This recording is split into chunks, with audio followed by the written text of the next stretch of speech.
Hello বন্ধুরা, তোমরা কেমন আছো? আশা করছি সবাই ভালো আছো, সুস্থ আছো। তো আবার আমি রান্না ঘরে চলে এলাম একটা রেসিপি বানাতে। সকালে ব্রেকফাস্টে আটা নিয়েছি, তো আটা নিয়ে ভাবছি আটার রুটি না করে একটা অন্য কিছু বানিয়ে নিই। তো আমি এখানে টক দই নিয়েছি 1 বাটি পরিমাণে। টক দইটা নিয়ে নিলাম। প্রথমে টক দইটাকে ফেটিয়ে নিয়েছি, একটু ভালো করে একটু ফেটিয়ে নিতে হবে। এর মধ্যে সামান্য পরিমাণে লবণ দিয়ে দিতে হবে। লবণ দিয়ে ভালো করে মিশিয়ে নিতে হবে। এরপর নিয়েছি এখানে ছোট্ট একটা বাটিতে করে 1 বাটি সুজি। তো সুজিটাকে প্রথমে দিয়ে দিলাম। সুজিটা দিয়ে ভালো করে মেখে নিতে হবে। কিছুক্ষণের জন্য সুজিটাকে ভিজিয়ে রাখতে হবে। এইভাবে সুজিটা ভিজে গেলে অনেকটা নরম হয়ে যাবে, যার জন্য সুজিটাকে আমি কিছুক্ষণ এভাবে দই দিয়ে ভিজিয়ে রাখবো। সকালে ব্রেকফাস্টে চিন্তা করতে হয় যে কি খাবো, কি করব, কি রান্না করব। সকালে খাওয়ার জন্য সবাই বসে থাকে। তো এরকম যদি একটা হেলদি টেস্টি খাবার করে দেওয়া যায় তাহলে সবাই খুশি হবে। তো প্রতিদিন রুটি খেতে ভালো লাগে না। এটা একটু ভিজিয়ে রেখে কিছুক্ষণ পরে আমি এখানে আটা নিয়েছি 1 কাপ মতো। তো পুরোটা দেবো না, আমি 1/2 কাপ মতো আটা দিয়ে দেবো ওখানে। দিয়ে এটাকে আবার ভালো করে মেখে নিতে হবে। তো আমরা ময়দাটা খাওয়া সবসময় ঠিক না, তো আটাটা এরকম করে আমরা বিভিন্ন রকমের খাওয়ার আটা দিয়ে করতে পারি। তো আজকে যেটা করছি সেটা একটু মিষ্টি খাবার হবে, ঝাল হবে না। ঝাল খাবার তো রোজই করি, কিন্তু আজকে একটু ভাবছি মিষ্টি মিষ্টি করে করব। তো আটাটা এই সুজি আর দইয়ের সঙ্গে ভালো করে মেখে নিতে হবে। বেশ ভালো করে এটাকে ভালো করে মেখে নিব। এটা খেতে ভীষণ ভালো লাগে। আমি এর আগে করে খেয়েছি, তাই তোমাদের সঙ্গে শেয়ার করছি। এর মধ্যে দিয়ে দেবো এখানে কিছুটা গুড় নিয়েছি। তোমরা গুড়ের বদলে চিনি ব্যবহার করতে পারো, তো আমি চিনিটা একটু কম ব্যবহার করি, গুড়টা বেশি ব্যবহার করি। তো এই সব কিছু ভালো করে মিশিয়ে নিতে হবে, সুন্দরভাবে মিশিয়ে নিতে হবে। আমি তো একটু লবণ দিয়েছি, তোমরা দেখলে।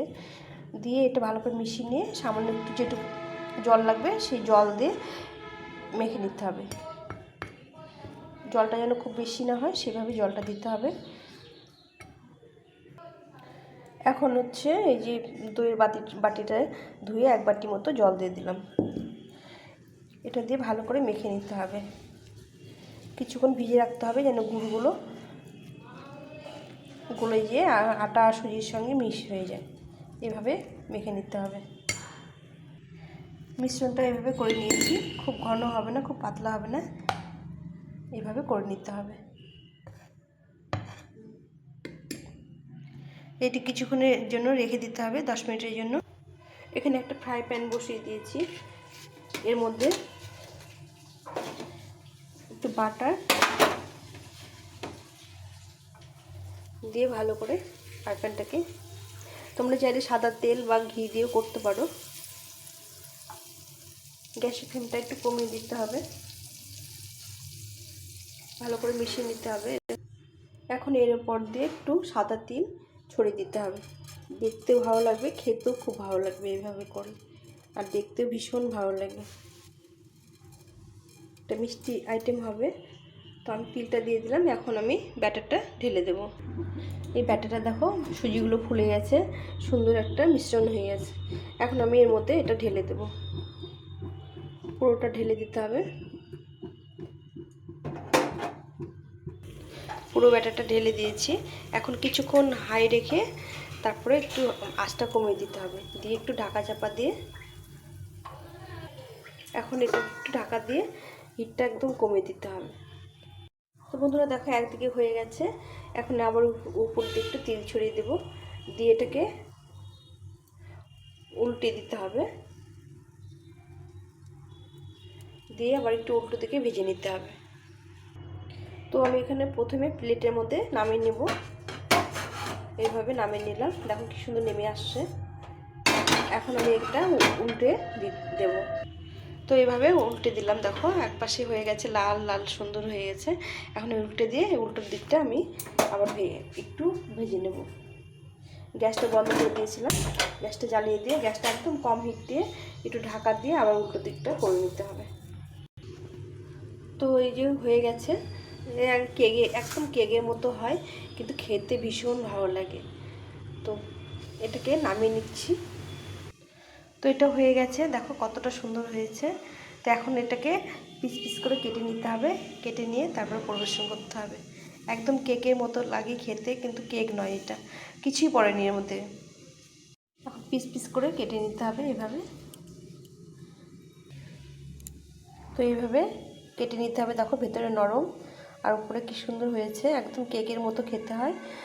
তো এইভাবে আমি বানিয়ে নিলাম সবটা। তোমরা ওইভাবে বানিয়ে নিতে পারো, যে কোনো শেপে কেটে নিতে পারো। তো আমি এইভাবে কেটে নিলাম। তো কেমন লাগলো রেসিপিটা অবশ্যই কমেন্ট করে জানিও।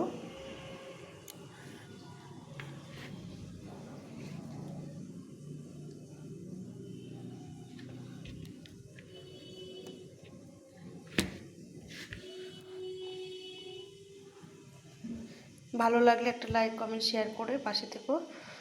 নতুন বন্ধুরা অবশ্যই সাবস্ক্রাইব করে দিও। তো এখন এ পর্যন্ত, সবাই ভালো থেকো, সুস্থ থেকো, টাটা।